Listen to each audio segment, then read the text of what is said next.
Afghanistan enjoys peace, freedom, democracy, child rape, and second highest infant death rate on Earth. Piracy in Africa. America and China steal, rescue many countries' resources for economic use. Kim Jong-il re-elected as fake nuclear bogeyman of North Korea in unanimous farce. In the UK, G20 protesters' death to be investigated, dismissed, and swept under the carpet by the IPC.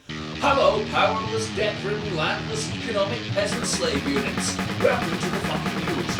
I'm hard to swallow. Here are the headlines tonight. Post-Taliban Afghanistan is finally reaping the benefits of 7 years of war and occupation, with democracy and freedom in place thanks to America's invasion. Now things are set to get even better as new laws are proposed enshrining the right of men to rape their wives and marry children. The laws are being proposed by incumbent President Karzai in the run-up to the new election. In an imaginary statement to the world's press, he said, "I think these laws will be very popular amongst the male voters, especially being able to marry children, since our life expectancy is only 40 years. Starting young is a good idea. I would also like to thank America for reducing our infant mortality, which has been declining to about 135 per thousand live births in 2006, down from an estimated 165 per thousand in 2001, making us only second in the world behind Liberia, with Iraq even better at number 3. Thank you so much. Our levels of illiteracy, poverty, malnutrition, poor hygiene, and our crippled healthcare system are among the worst in the world, contributing to high rates of death amongst infants and mothers during or soon after birth. Truly a great achievement, and well worth the trillions of dollars your death-ridden landless peasants have paid. Many Afghans can now look forward to marrying a child, fucking her whenever they want, and having most of her children die in birth or before the age of 7 from preventable illness. Having the girls grow up illiterate sex slaves for a male population of religious extremists, whose right to oppress and dominate women is enshrined in law. The males can look forward to being raised by medieval mumbo-jumbo voodoo nutters. Truly, America is great. Piracy in Africa is on the rise, with many countries having their natural and human resources hijacked by heavily armed criminals. The criminals pull up alongside countries' leaders in high-speed IMF loans, armed with investment subsidies and large backhanders. If the leaders of the countries don't pull over and let them rule quietly in the background and siphon off their resources to corporate scum, the country is quickly blighted by rebels, revolution, and coups, funded by mysterious international backers. The situation is now so bad, some African countries are throwing their mineral resources overboard at the mere sight of American or Chinese diplomats, in the hope that the pirates will lose interest if they have nothing.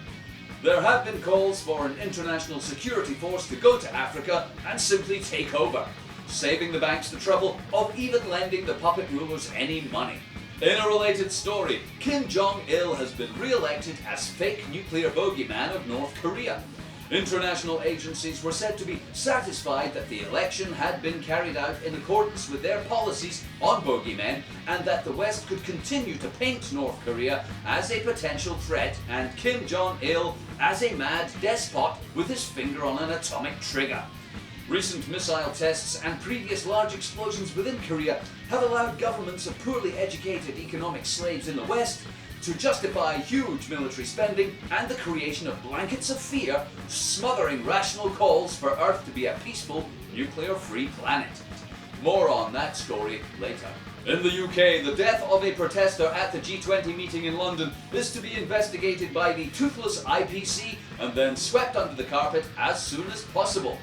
A spokesperson for the Metropolitan Police didn't say, "We regret that hordes of black-hooded anarchists, not committing vandalism and violent acts, didn't give us any excuse to beat real anti-capitalists to death in broad daylight." we would very much like to have been able to justify many more acts of police brutality in the name of national security, so as to bolster the view amongst ordinary people that a fascist police state is all that stands between us and the end of the world. Sadly, it was not to be. The death of Ian Tomlinson, an innocent newspaper seller walking home from work who had a heart attack minutes after being attacked by police, should serve as a reminder to all of you that the police are here to stamp in your face and force you to obey. We look forward to the findings of the Independent Police Commission, the exoneration of our officers, and their return to unaccountable fascist policing on behalf of the few bankers that rule over you with no trouble at all. Thank you. In a related story, the Bank of England has kept interest rates on hold at 0.5%, in a widely expected move following a number of rate cuts in recent months. The bank and the government are trying to ease the economy out of recession. As well as keeping rates on hold, the bank's Monetary Policy Committee also voted to continue pretending that wood pulp is worth anything at all, and that entire populations being in debt to banks was the best way for banks to ensure that entire populations were in debt to banks. Huh? Here's the leader of the Monetary Policy Committee, Sir Ivor Lot of Gold, to explain the situation. There's only one way for us to own your asses, protect our assets, and that is by deception, investment, and enormous lies, loans to banks, who borrowed too much in the first place. Now, this may seem slightly confusing to some of you that the solution to too much debt is more debt. Printing money to lend to banks who borrowed too much and lost it, but I can assure you, you are too stupid to understand what's really happening, and I'm not going to explain it. Now, fuck off back to work and pay your taxes, or we'll send the police on you, okay? Thanks, and now the weather. Peace, freedom, democracy, and child rape for Afghanistan, all supported by our brave boys. Hurrah! With a tiny decrease in infant mortality for the weekend. Police brutality, fascism and oppression setting in over the UK with massive debt and endless taxes for peasants all over the world until the printing presses run out of trees. Have a nice weekend!